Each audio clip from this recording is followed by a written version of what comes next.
So we've heard recently that allegedly Brock Lesnar is involved with the Vince McMahon allegations.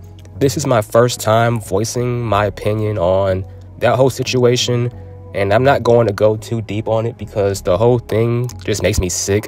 Like, I used to be a big fan of Vince McMahon growing up, and the more and more that I heard about him, the older I got, the more I realized that this man is a piece of words I can't say on YouTube. This man is truly just... yeah, I'm sure that y'all read the allegations.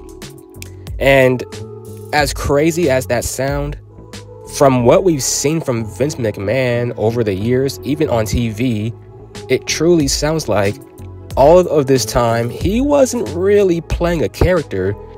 It was perhaps mostly who he truly is. Fight for life, and I want more. And I'm a victim of what came out of your demon-infested womb. I think I'm gonna go to the nearest nudie bar and have a drink. Come on, Tajiri, you're coming with me. Come on. Women! Get up!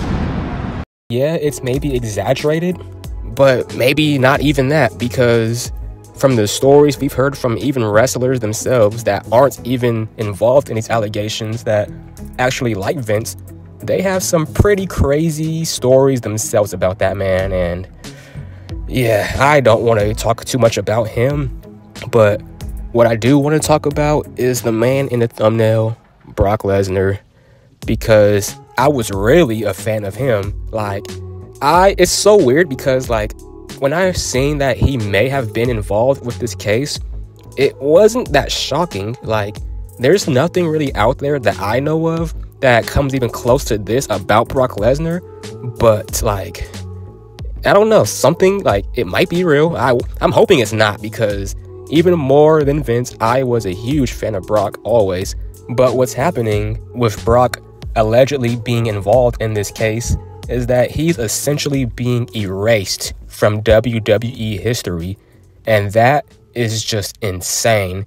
He's been given the Chris Benoit treatment, and that is just crazy to think about from Brock Lesnar, who's done so much for the WWE over the last 22 years.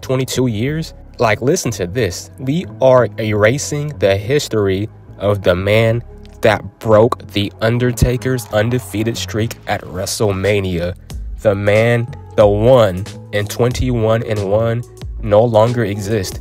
Hell, in this case, the one who broke the streak is Roman Reigns now. Now he's 25-1. Shoot.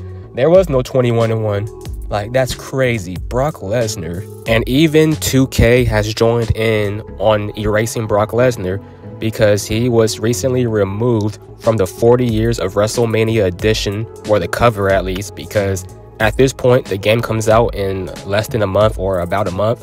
So I guess they can't completely remove him from the game, because you have to think he has to have at least one match involved in the 40 years of WrestleMania mode, because like I said, he's the one that broke the streak. Like, I thought that match would at least be in there, and they said there's only 21 matches in that mode.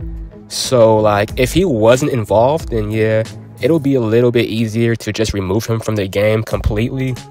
But I think that they will and probably should just leave him in for that case alone.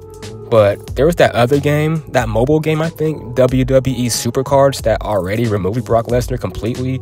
And yeah, so I guess we're going to have to deal with created wrestler Brock Lesnar from 2K25 onward.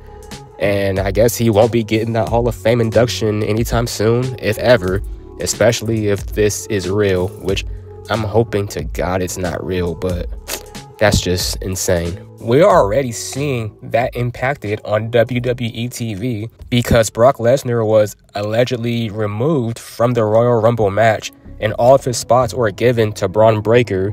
And Brock Lesnar was supposed to go one-on-one with Gunther this year at WrestleMania for the Intercontinental Championship. Like, that dream match, like, we are getting robbed of that amazing dream match. And I'm not mad at WWE for doing this. Like, you had to do it, but man, But hey, if we've seen the last of Brock Lesnar in the WWE, at least he went out in a good way, because his last match was pretty much him passing the torch to Cody Rhodes at SummerSlam last year. And that match was okay, but it's a decent send-off for a legend. But yeah, in the end, I'm hoping it's not true, but if it is, then that's just sickening.